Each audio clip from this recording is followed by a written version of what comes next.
Elon Musk claims that Apple's App Store unfairly promotes ChatGPT, making it nearly impossible for competitors like his XAI's Grok chatbot to reach that top spot. Joining us for this story and more is Dr. Karen Sutherland from the University of the Sunshine Coast. Good to see you. What evidence does Elon Musk have to support this claim?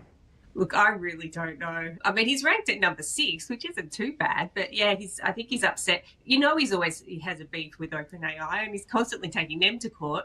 So clearly now he's trying to get at the other ways and get that top spot from ChatGPT. Okay, so if proven true, how could this alleged App Store bias, do you think, impact competition within the AI space? I know there's a few of them out there vying for that top spot. Oh, absolutely. When people see that, they automatically think, well, it must be a really popular and worthwhile AI tool to download. Everyone wants that top spot. Looking at the research around it, while Apple is keeping the details of how they actually rank these apps close to their chest, what you can find out online with how the ranking actually works, it's down to a few factors. So it's around sort of the number of downloads, download velocity, and user engagement and reviews. So maybe Elon just needs to get more people to download it, but maybe because of the positioning, it's sort of self-perpetuating. So if you're on the top, you're going to stay on the top because people see you there. So who knows? Yeah, okay. So do you think Musk's legal threat could trigger broader antitrust scrutiny of Apple's App Store practices? This has been seen before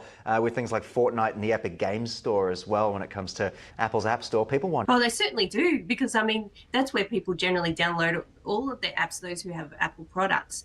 But I don't know how he could actually prove that they're being unfair to him when really it's on demand, isn't it? And a lot of the time it's actually the users who position those apps in the rankings that they are based on how many people are downloading them and leaving reviews. Maybe if he has support from his followers and the users of his apps, maybe he needs to start a campaign and get them on board to try and change this. Absolutely. As they say, the customer's always right. But let's jump over to our next story. A recent study conducted has revealed that AI tools deployed by more than half of local councils over in England may introduce gender bias into social care assessments. This is an interesting one. What kind of gender bias did the study find in these AI tools?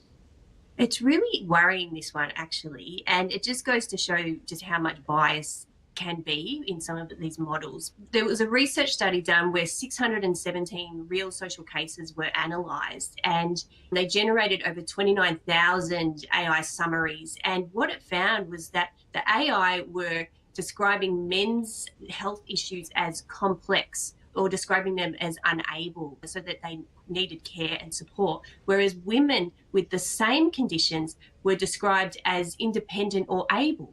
You can see the bias there, and so that's a real worry if people who are then determining who needs care and who does not is looking to the results coming out of this AI analysis. Let's talk a bit about the flow-on effect of something like this. What kind of biases what kind of effect would it have on the quality of care, do you think, women would receive compared to men on a surface level and then probably ongoing?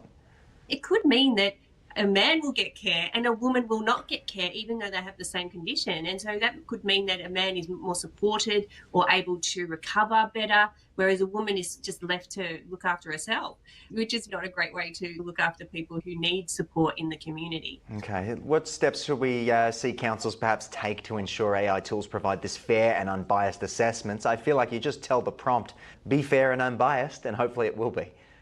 Yeah, but it also comes down to the data. And so with AI, the prompts are important, but it is a case of garbage in, garbage out in terms of the data. So I think maybe they need to go back and actually look at the data that the models were trained on to make sure that that wasn't biased in the first place, because the AI is really just using what it's been trained on to make these decisions. I think that needs another sort of examination there for sure. Absolutely. And of course, the flow-on effects, as always with these things, is, where else is this going to pop up from time to time as we continue to work it all out? It's unfolding for sure. Dr. Karen Sutherland, I want to thank you for joining us on the program today. I look forward to speaking to you again next week as we keep an eye on what is going on out there in this wild, wild world.